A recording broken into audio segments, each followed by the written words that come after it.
जमलेल्या माझ्या सर्व तमाम हिंदू बांधवांनो, भगिनींनो आणि मातांनो,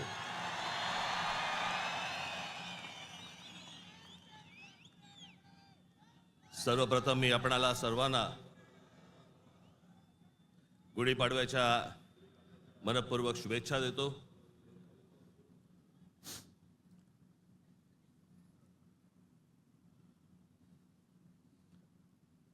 हा म्हणे हरलेला पक्ष.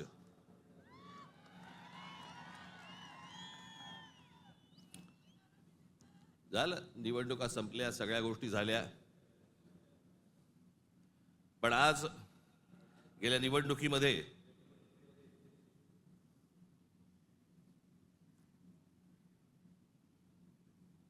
ज्यांनी मतदान करून ज्यांची मतं दिसली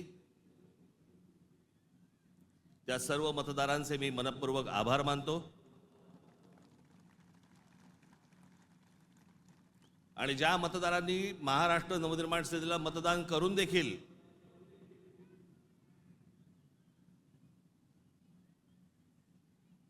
इलेक्ट्रॉनिक मशीनमध्ये ज्यांची मतं दिसली नाहीत त्यांचेही मी आभार मानतो. निवडणुका कशा झाल्या, काय काय गोष्टी घडल्या, मला असं वाटतं याच्यावरती माझं बोलून झालेलं आहे. आता जे झालं ते झालं, आता बघायचं ते याच्या पुढचं. सगळे वेळ काढून आलायत ना, बरंच बोलायचं मला.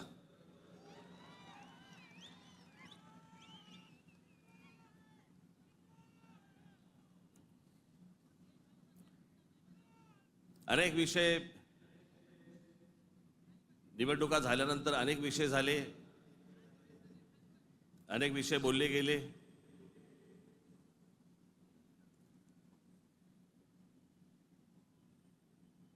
सदिच्छांचे, शुभेच्छांचे अनेक मला फोन पण आले आणि नेमके आजच आले.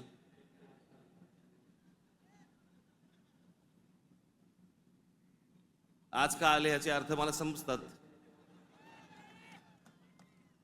जरा जपून.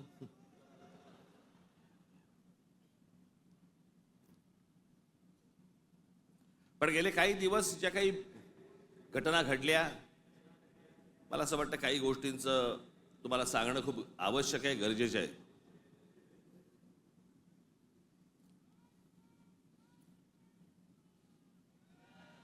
त्यातला पहिला विषय म्हणजे कुंभमेळा. मी त्याशी म्हटल्याप्रमाणे ते आमच्या बाळा नांदगावकरांनी पाणी आणलं आणि मग मी त्यांना सांगितलं पिणार नाही मी.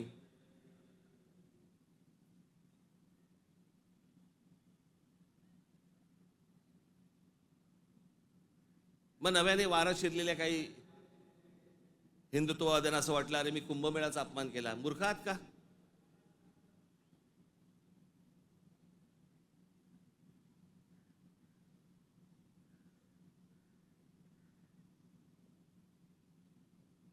ते आमचे नयन कदम जाऊन आले तिकडे. कुठे नयन? कसं वाटलं? म्हणे आतमध्ये गेल्यावरती असं झालं म्हणे. म्हटलं नाही, खालून प्रेत गेलं असेल एखादं.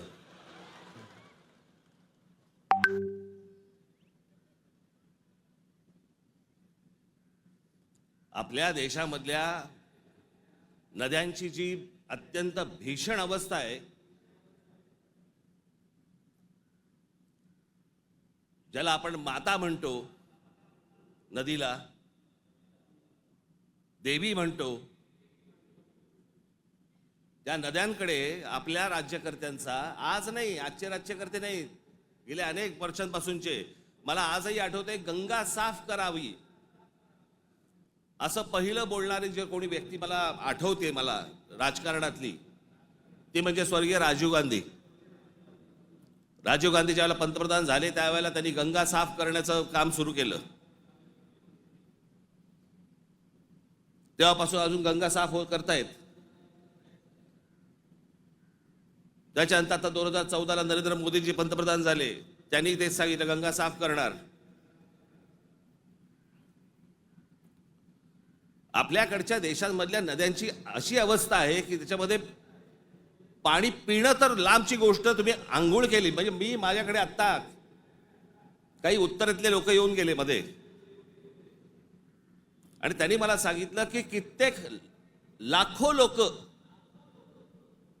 तिथे आंघोळ केल्यानंतर आजारी पडलेले आहेत.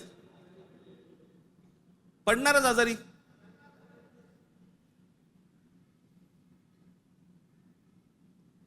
त्या गंगेवरची काय परिस्थिती आहे. प्रश्न हा गंगेच्या अपमानाचा नाहीये, प्रश्न हा कुंभमेळ्याच्या अपमानाचा नाहीये, पाण्याच्या स्थितीचा आहे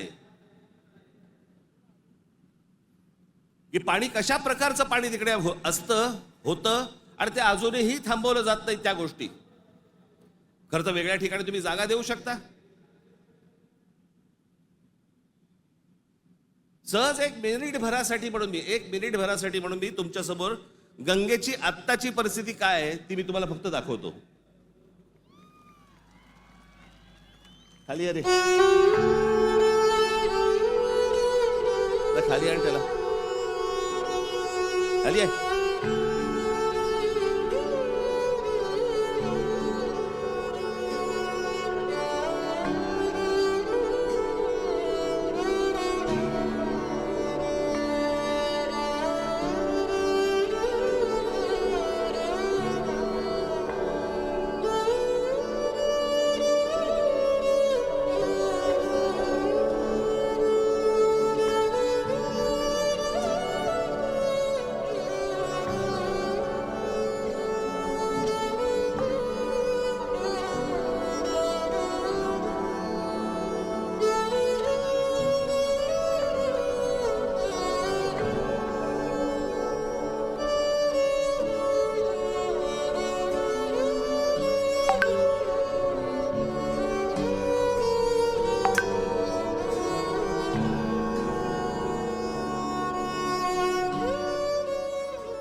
ही गंगेची परिस्थिती आहे. आतापर्यंत 33,000 कोटी रुपये खर्च झाले त्याच्यावरती.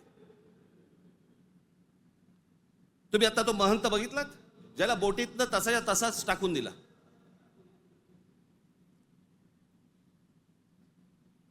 तिकडच्या घाटांवरती तिथे प्रेत जाळली जात आहेत.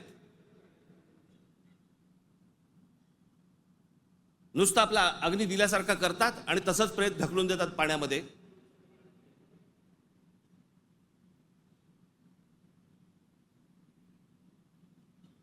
हा कोणता धर्म.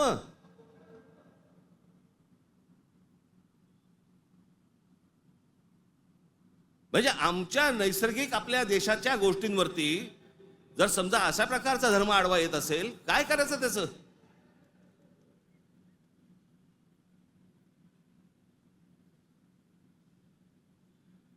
आपल्या गोष्टींमध्ये आपण सुधारणा नको का करायला.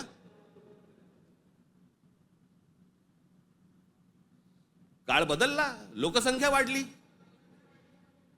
1000 वर्षापूर्वीच्या गोष्टी वेगळ्या होत्या, आताच्या गोष्टी वेगळ्या आहेत.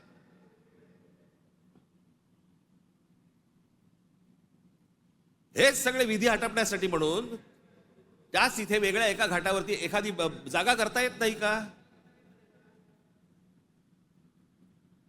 मग काय सांगतात लोक ऐकत नाहीत. ऐकत कसे नाहीत. दारू पिऊन गाडी चालवल्यावरती पोलीस पकडतात. हे समजल्यावरती लोक टॅक्सीने जायला लागले की नाही पिऊन. झाली की नाही सुधारणा.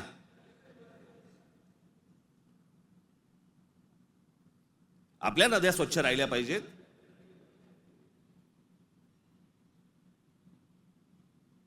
या सगळ्या नद्यांवरचे जे काही मधले भाग आहेत इतके गलिच्छ आहेत, इतके गलिच्छ. आणि या नद्या बर्बाद कोण करतोय. आपणच करतोय. कशाच्या नावाखाली. धर्माच्या नावाखाली.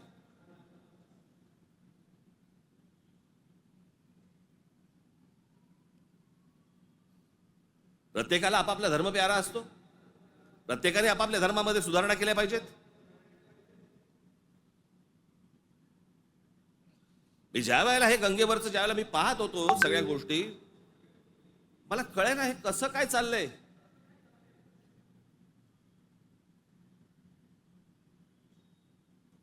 काय म्हणे 65 कोटी लोक येऊन गेले, अर्धा भारत.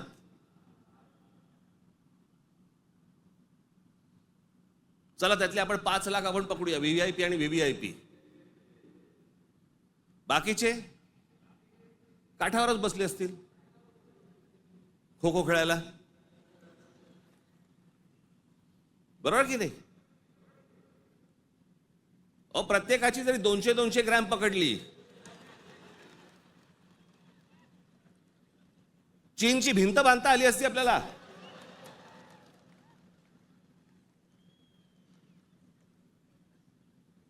बरं तेही कुठे गेलं? म्हणजे आपल्याकडे जे सगळे म्हणतात ना, झालं गेलं गंगेला मिळालं.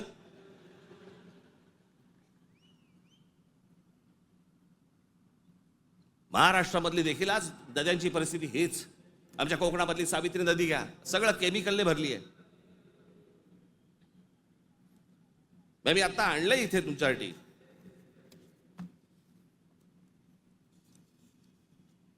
देशभरात एकूण 311 नदीपट्टे म्हणजे पॅचेस असे आहेत जे प्रदूषणामुळे धोक्याच्या पातळीवर असून त्यात महाराष्ट्रातील तब्बल 55 नदीपट्टे प्रदूषित आहेत. याच्यामधल्या सर्वात प्रदूषित असलेल्या नद्या, सर्वात प्रदूषित म्हणजे उल्हास नदी, मिठी नदी, मुळामुठा, सावित्री, भीमा, पवना, कान्हा, तापी, गिरणा, कुंडलिका, दारणा, इंद्रायणी, नीरा, वैनगंगा, चंद्रभागा, मुचकुंडा, घोड, तितूर, रंगवली, वर्धा, कृष्णा, पाताळगंगा, सूर्या, वाघूर, ढोरणा या नद्या पात्रांमध्ये पाणी हे अत्यंत वाईट आहे. हे माझा रिपोर्ट नाही आहे.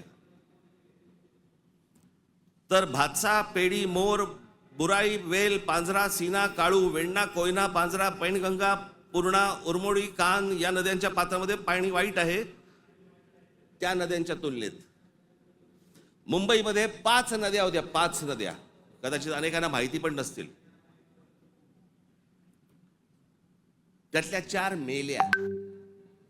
मेल्या म्हणजे मारल्या. सांडपाणी, झोपडपट्ट्या आणि या सगळ्या गोष्टींमधनं त्या 4 नद्या मेल्या आणि 5वी ही आता मरायला आली आहे. ती म्हणजे मिठी नदी.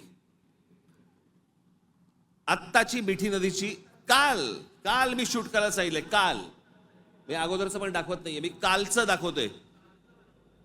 मुंबई मधली 5वी एकमेव राहिलेली नदी, त्याची काय अवस्था एकदा बघा.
ही नदी आहे आपली. या सगळ्या नद्या मारून टाकल्या आपल्या लोकांनी. दरवर्षी येणार मुंबई महानगरपालिका म्हणणार की आम्ही मिठी नदी साफ केली. ही साफ जोपर्यंत आजूबाजूची वस्ती हटत नाही तोपर्यंत या नद्या कधीही साफ होणार नाहीत. आपल्या सगळ्या नद्यांमध्ये सगळीकडे केमिकल्स भरलेली आहेत. का? आमचं पोल्युशन कंट्रोल बोर्ड काय करतं? उद्योगधंद्यांना प्रोत्साहन, कारण उद्योगपती ह्यांना प्रोत्साहन देतात.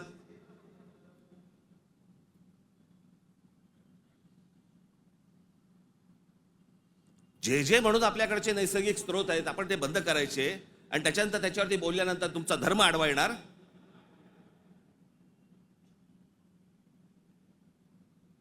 धर्माच्या गोष्टी तर मला तर कोणी सांगू पण नाहीत या लोकांनी.